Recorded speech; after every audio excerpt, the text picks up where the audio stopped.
En esta mañana vamos a basar nuestro estudio en Números capítulo 35. Números capítulo 35, como todo capítulo de la Escritura, es un capítulo muy interesante. Encontramos a partir del versículo 6 una experiencia que nos deja una lección importante para nuestra vida espiritual. En Números capítulo 35 se cuenta de la provisión que Dios hizo cuando Israel se hubo establecido en Canaán, de señalar o apartar de entre las 48 ciudades que fueron entregadas a los levitas, apartar 6 ciudades para que estas ciudades sirvieran como refugio, como lugar de acogimiento para aquella persona que cometiere yerro contra su prójimo sin haber armado contra él acechanza. Y es así que en Números capítulo 35 leemos el versículo 6: y de las ciudades que daréis a los levitas, 6 ciudades serán de acogimiento. A los levitas les fueron designadas 48 ciudades, pero 6 de estas debían ser ciudades ¿de qué? De refugio, las cuales daréis para que el homicida se acoja en ella. Y además de estas daréis 42 ciudades. Todas las ciudades que daréis a los levitas serán 48 ciudades. Y las ciudades que daréis de la heredad a los hijos de Israel, del que mucho tomaréis mucho, y del que poco tomaréis poco. Cada uno dará de sus ciudades a los levitas, según las posesiones que heredará. Y habló Jehová a Moisés diciendo: habla a los hijos de Israel y diles: cuando hubiereis pasado el Jordán a la tierra de Canaán, os señalaréis ciudades de acogimiento, de refugio, donde huya el homicida que hiriere a alguno de muerte por yerro. ¿Cuántas ciudades? 6 ciudades. ¿Cuál era el propósito de estas ciudades? Que en estas ciudades se pudiese refugiar o se pudiese acoger, ¿quién? El homicida que por yerro cometiere algún crimen. Las ciudades eran Hebrón, Siquén y por aquí quedaba Cedes. Del otro lado del Jordán estaba Golán, Ramot de Galaad y Bezer. Este es el mapa de las ciudades. Las ciudades estaban distribuidas a mediodía de camino desde cualquier punto de Israel. Estas ciudades tenían caminos y habían señales, avisos que demarcaban la indicación de la ciudad. La puerta siempre estaba dispuesta para que cualquiera que viniera a ella buscando refugio, sin vacilar, pudiese acceder al refugio, sin demora. Cuando una persona cometía un asesinato por yerro, inmediatamente debía disponerse a abandonar todo, sin ir a despedirse a la casa, sin ir a recoger la bolsa del dinero, sin pensar absolutamente nada, solo en buscar refugio. Debía abandonarlo todo y arrancar hacia alguna de las ciudades de refugio. Porque en esa época existía la ley de la venganza personal, el ajuste de cuentas, la retaliación por parte del doliente, del que había sido asesinado. Y entonces, si el doliente lo alcanzaba, podía cegar su vida, y era sin culpa, porque en esa época se aplicaba ojo por ojo, diente por diente, vida por vida. Entonces el Señor, en su misericordia, preveyendo que podían suceder muchos accidentes, como ciertamente ocurrieron, hizo esta provisión para que a esta ciudad huyesen los homicidas que fuesen sin culpa. Al leer Josué, capítulo 20, encontramos unos detalles más con relación a estas ciudades. Josué, capítulo 20, los versículos 1 en adelante podíamos leer, pero específicamente versículos 7 y 8 nos mencionan los nombres de estas ciudades. Entonces señalaron a Cedes en Galilea, en el monte de Nectalí, a Siquén en el monte de Efraín, a Kiriat Arba, que es Hebrón, en el monte Judá. Y de la otra parte del Jordán, de Jericó, al oriente, señalaron a Becer en el desierto de la llanura de la tribu de Rubén, a Ramot de Galaán, ya Golán o Gaulón. Estos son los nombres de las 6 ciudades. Estaban 3 de cada lado del río Jordán, repartidas de manera equitativa en la tierra de Canaán. ¿Quiénes podían refugiarse en estas ciudades? Los homicidas por yerro. Deuteronomio, capítulo 19, nos da una idea mejor de a qué me estoy refiriendo con decir que la provisión se hizo para los homicidas por yerro. Deuteronomio, capítulo 19, versículo 4 y 5. Y este es el caso del homicida, que ha de huir allí y vivirá. El que hiriere a su prójimo por yerro, que no tenía enemistad desde ayer ni antes de ayer. Como el que fue con su prójimo al monte a cortar leña, y poniendo fuerza con su mano en el hacha para cortar algún leño, saltó el hierro del cabo y encontró a su prójimo y murió. Aquel huirá a una de aquestas ciudades y vivirá. Entonces es interesante, ¿no? ¿Quién es un homicida por yerro? Una persona que cometía un crimen, que cegaba una vida ajena, pero sin culpa. No fue planeado, no fue premeditado. Como estábamos considerando en la lección, una persona que cometió pecado. ¿Un homicida comete pecado al cegar la vida ajena? Sí, porque la Biblia dice, la ley dice no matarás. Al infringir la ley comete pecado, pues la definición universal de pecado es transgresión de la ley. Pero si el homicida se queda asesinando y se convierte en un asesino, en un sicario, entonces ahora comete ¿qué? Iniquidad. ¿Para quién era el refugio? ¿Para el que asesinó sin culpa o para aquel que se volvió sicario? Es interesante que no se ha hecho provisión sino para el alma que peca, pero no hay provisión para la persona que se queda pecando. Es interesante. Muy bien. Estas ciudades, como habíamos mencionado, los caminos se mantenían despejados, demarcados y con letreros. Versículo 2 del capítulo 19. Te apartarás 3 ciudades de en medio de tu tierra que Jehová tu Dios te da para que la poseas. Arreglarte haz el camino y dividirás en 3 partes el término de tu tierra que Jehová tu Dios te dará en heredad y será para que todo homicida se huya allí. Aquí está hablando de 3 ciudades. Está hablando de las 3 ciudades que estaban de este lado del río Jordán, entre el río Jordán y el mar Mediterráneo. Hay una cosa muy interesante que está registrada en Números capítulo 35 y que me hace a mí pensar acerca del amor de Dios para con aquel que había cometido homicidio por yerro. Leamos en Números capítulo 35, versículo 25. Y la congregación librará al homicida de la mano del pariente del muerto, y la congregación lo hará volver a su ciudad de acogimiento, a la cual se había acogido. Y morará en ella. ¿Dónde? En la ciudad, hasta que muera el gran sacerdote, el cual fue ungido con el aceite santo. La muerte del sacerdote, del sumo sacerdote, era una muerte redentora. Una persona huía a la ciudad, le abrían las puertas, era recibido. Él exponía su caso. Luego de exponer su caso, se hacía un juicio. Y en el juicio se dictaminaba si la persona de verdad había cometido asesinato por yerro o había armado asechanza, premeditado su pecado y asesinado a su prójimo.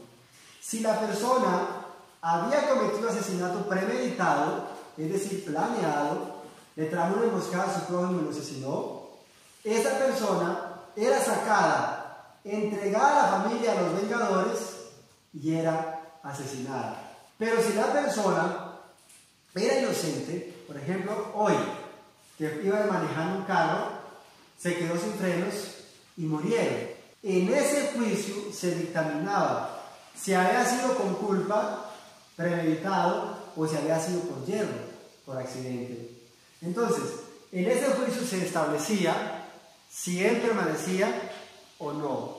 Si permanecía, porque fue asesinato por hierro, debía quedarse en la ciudad hasta que muriera el sumo sacerdote.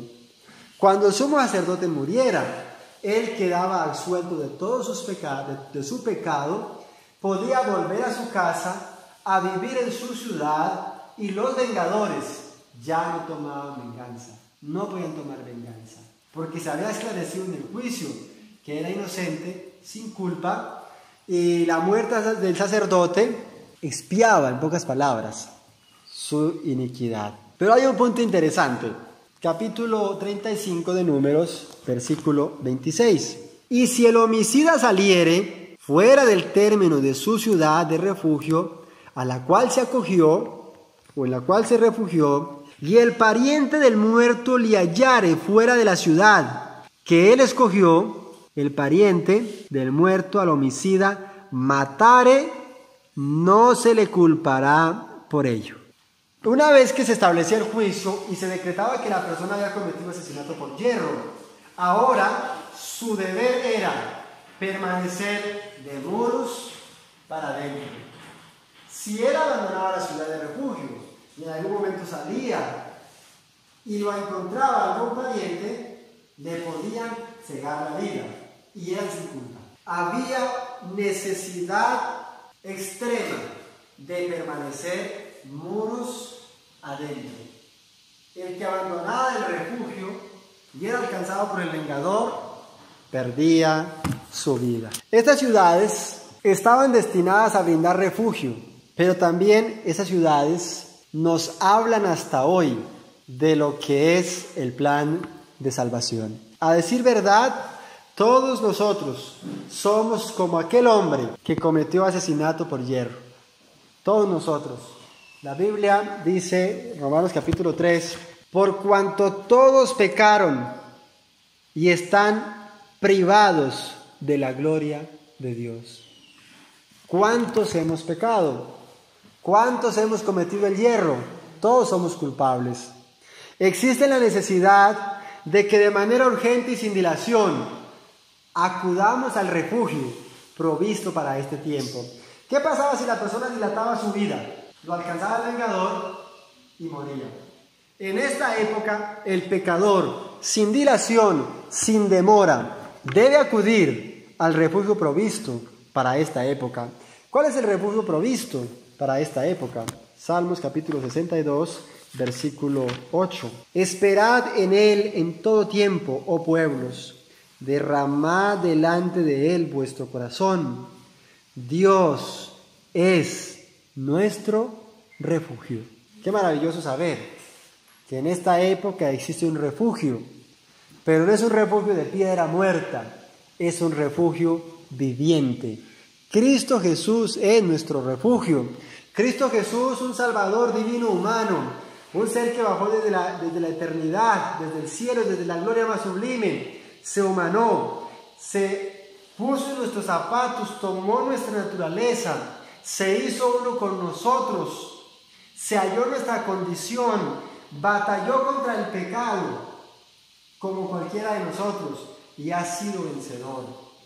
Ese Salvador divino humano, que conoce lo que es lidiar contra el mal, ese es nuestro refugio. Con razón dijo el Salvador que Dios no es Dios de muertos, sino Dios de vivos. Tenemos un Salvador maravilloso, que es vivo, que nos entiende, que nos comprende, y que si acudimos a Él, entonces abrirá las puertas para recibirnos, para que el vengador no nos alcance y destruya, porque la Biblia dice, sed pues sobrios, estad en vela, porque vuestro adversario como león rugiente anda buscando alrededor a quien devorar. Es asombroso cómo obra el demonio, el vengador. Satanás tiene una ira acerba contra Cristo. La Biblia dice, por lo cual alegraos cielos y ay de los moradores de la tierra, porque el diablo ha descendido a vosotros teniendo grande ira. Satanás es el vengador. Tiene una ira contra Cristo extraordinaria y quiere destruir nuestra vida. Quiere hacernos sufrir. Satanás, el vengador, hace que la persona peque y después tienta a las personas a caer en la desesperación, a no ver salida. Y lleva a algunas personas a buscar refugio en las drogas, a otras a cegarse en la vida, a otras las hace caer en una depresión profunda hasta que perecen. Ese es el plan de Satanás. Pero la persona que ha cometido el yerro, que ha pecado, necesita con urgencia huir al refugio Cristo Jesús. No dilatarse en el pecado porque es peligroso. Me acuerdo mucho el caso de Oscar. Oscar era un muchacho y estaba en la iglesia, conocía el evangelio, muy fiel, muy misionero, muy activo. Después, con el tiempo, él se dejó desanimar, entró en una relación con una muchacha que no lo benefició para nada. Después empezó a tomar alcohol. Y hallado en esa condición de apartamiento de Dios y de estar en una vida equivocada, iniquidad, entonces, un día mientras subía a Villavo, Bogotá, se resbaló en la moto donde él iba, porque él iba de parrillero, y se desnucó. Quienes atendieron el accidente, hicieron el croquis, dijeron que esa caída tan simple no era una caída de fatalidad para muerte. Pero él, que se había apartado de Dios y que no había vuelto al refugio, dilató mucho su vuelta a Dios, dilató huir al refugio, y el enemigo lo alcanzó y le cegó la vida en unas condiciones muy desfavorables. Era peligroso dilatar la huida al refugio, y hoy sigue siendo igualmente peligroso mantenernos lejos del refugio Cristo Jesús. Necesitamos con diligencia huir al refugio. Ahora, fue la muerte del sacerdote, era la muerte del sumo sacerdote lo que daba libertad al homicida. Y en la Escritura se presenta, 1 de Juan, capítulo 2, versículo 2. Este versículo que voy a leer es uno de los versículos más extraordinarios de la Biblia. 1 de Juan, capítulo 2, versículo 2. Es uno de los versículos más esperanzadores de la Biblia. Y Él, ¿quién es Él? Jesucristo. Es el sacrificio por nuestros pecados. Y no solamente por nuestros pecados, sino también por los de todo el mundo. ¿Qué es Cristo? Es el sacrificio por nuestros pecados. ¿Quién cometía el hierro? Cualquiera. Pero ¿quién moría para su libertad? El sumo sacerdote. ¿Quién ha sido el que ha pecado? Usted y yo. Pero ¿quién ha hecho el sacrificio para nuestra libertad? Dios, entregando a Jesucristo. La diferencia más contundente entre la religión pagana y la religión cristiana es esta. La religión pagana exige sacrificios. Entre tanto que en el cristianismo, la religión verdadera, Dios hace el sacrificio. Él sacrifica a su Hijo amado. Jesús muere por nosotros. ¿Para qué? Para hacer expiación por nuestros pecados. Cuando Jesús murió en la cruz, se obró nuestra completa redención de la condenación del pecado, que es la muerte eterna a que estábamos sentenciados. Entonces, la muerte de Jesús ha sido una muerte salvadora, ha sido una muerte restauradora de nuestra relación con Dios. El pecado nos había separado de Dios, pero la muerte de Jesús nos reconcilió otra vez con Él. Y la muerte de Jesús abrió la puerta de la esperanza para nosotros. La muerte de Jesús hizo que la ciudad de refugio se abriera y nosotros pudiéramos salir y andar en nueva vida. Bien dijo el apóstol, de modo que si alguno está en Cristo, nueva criatura es. Ha sido Jesucristo y su sacrificio en la cruz lo que cambió nuestra experiencia. Un punto que quiero conversar antes de finalizar es la necesidad de permanecer. ¿Era importante llegar a la ciudad?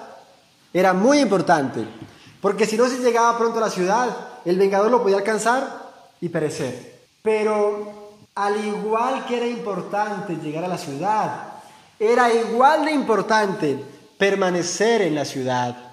Es fundamental que hoy, ¿cuándo? Hoy, aceptemos a Jesús como Salvador, creamos en Él, le entreguemos nuestra vida y tengamos la certeza de haberle recibido.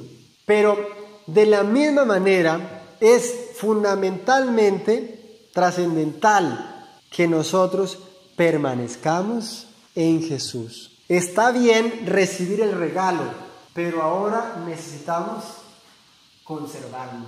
Está bien el don, maravilloso, pero ahora necesitamos mantenerlo. La Escritura dice en Colosenses capítulo 2, versículo 6, porque estamos llegando a un punto que es clave en nuestra experiencia. Por tanto, de la manera que habéis recibido al Señor Jesucristo, ¿qué es lo primero? Recibir al Señor Jesucristo, huir al refugio, ampararse en Él. De la manera que habéis recibido al Señor Jesucristo, andad en Él. Cristo ha sido un refugio para todo pecador. Cristo fue el refugio para la mujer adúltera. De los casos de la Biblia que me llenan de asombro, una mujer seguramente joven, ese día la habían traído arrastrada del pelo hasta los pies de Jesús. Y le increparon al Salvador, Juan capítulo 8, con esta pregunta: Maestro, esta mujer ha sido tomada en el hecho del adulterio. La ley de Moisés manda apedrearla. ¿Tú pues qué dices? Cuando esa mujer escuchó estas palabras de estos que interrogaban al Jesús, ella pensó que ese día, ese momento, era su último momento, porque la ley mandaba apedrear a los adúlteros. Hasta hoy los musulmanes preservan esa costumbre, asesinan a las mujeres adúlteras. Pero Jesús guardó silencio, y entonces ellos, los acusadores, se acercaron más para increpar a Jesús que se pronunciara, porque estaban buscando una ocasión contra Jesús.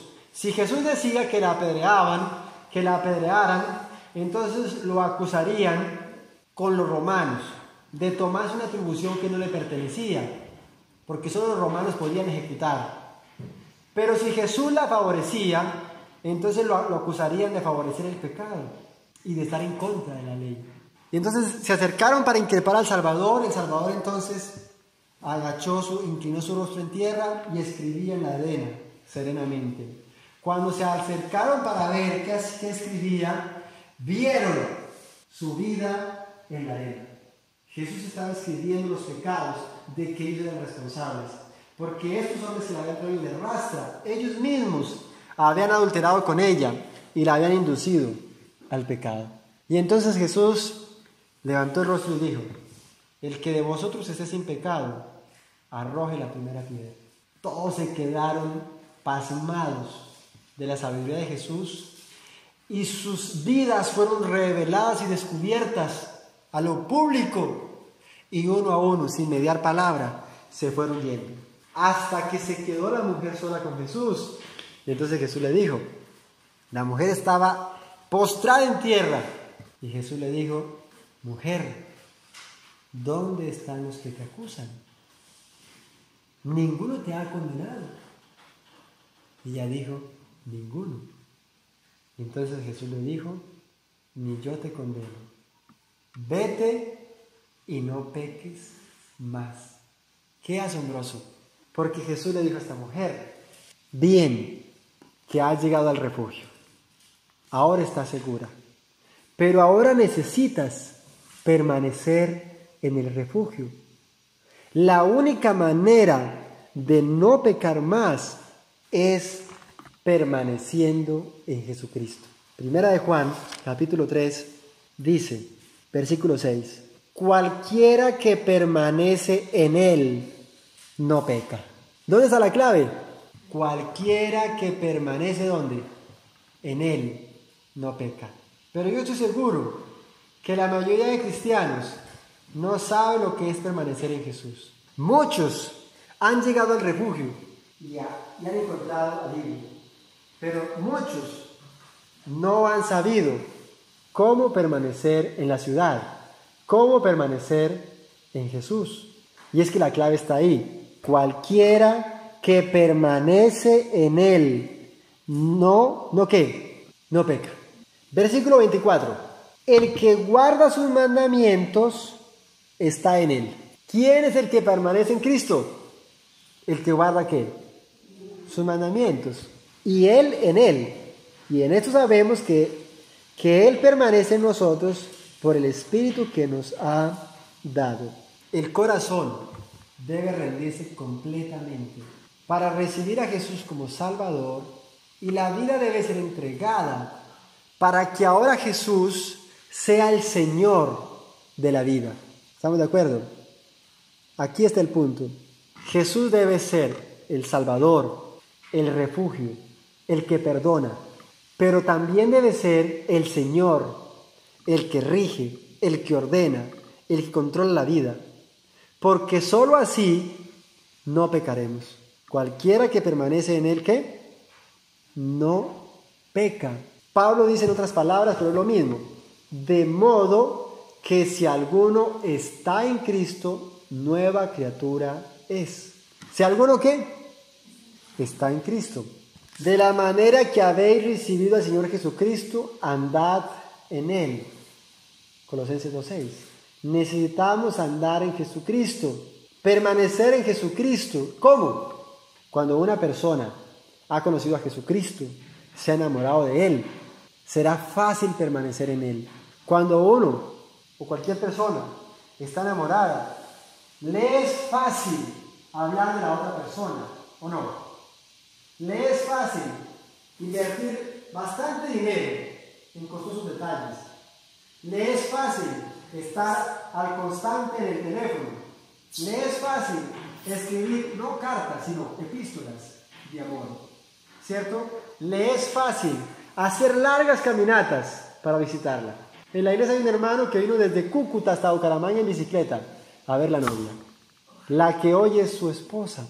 Entonces, cuando una persona ha conocido a Jesús como el precioso Salvador y le ha entregado la vida, permanecer en Él será dulce como la miel. Levantarse a estudiar la Biblia tendrá verdadero atractivo. Dedicar momentos a la oración será un deleite y una necesidad. Buscar la reunión de los santos será una necesidad y a la vez una delicia. Hablar a otros del amor del Salvador será algo espontáneo y natural y necesario en la vida. Cualquiera que permanece en Él no peca. ¿Dónde estaba la seguridad para el homicida? ¿Permanecer dónde? Dentro de la ciudad. ¿Dónde está la seguridad para que el pecador no sea dominado por la iniquidad, vuelva atrás y sea destruido? ¿Dónde? En permanecer en Jesús, en mantener con Jesús una entrega momento tras momento y día tras día. Hay gente que dice, no, hoy es domingo, hoy no estudio, hoy no leo la Biblia. No era sino que el homicida saliera un momento, se encontraba con el vengador y perdía la vida. Necesitamos una conexión real y verdadera. Creo que nuestro problema no es de comprensión, creo que nuestro problema es de conexión. Cualquiera que permanece en Él no peca. Maravilloso conocer a Jesús, pero será más glorioso si permanecemos en Él. Señor, nos dé su gracia para que podamos permanecer en Jesús, porque Juan 15:5, Él nos recuerda, separados de mí, nada podéis hacer. Sin una experiencia con Jesús verdadera, vivir el cristianismo va a resultar una tarea imposible. Alcanzar la alta norma de justicia de Dios va a ser imposible, pero con Jesús todo será posible. Si usted no sabe cómo comenzar su relación con Jesús, tome la Biblia y empiece a leerla cada mañana, sagradamente. Ore al Señor y empiece a leerla. Cada noche invierta tiempo en leer la Escritura. El demonio ha inventado, el vengador, 1000 cosas para interferir esta conexión con Dios. Redes sociales, televisión, novelas, infinidad de cosas. Pero usted no permita que nada corte su permanencia, su relación con Jesús, porque esto es fundamental. El Señor nos acompañe, nos dé su gracia, nos dé su espíritu y nos ayude a establecer una conexión real con el Salvador. Amén.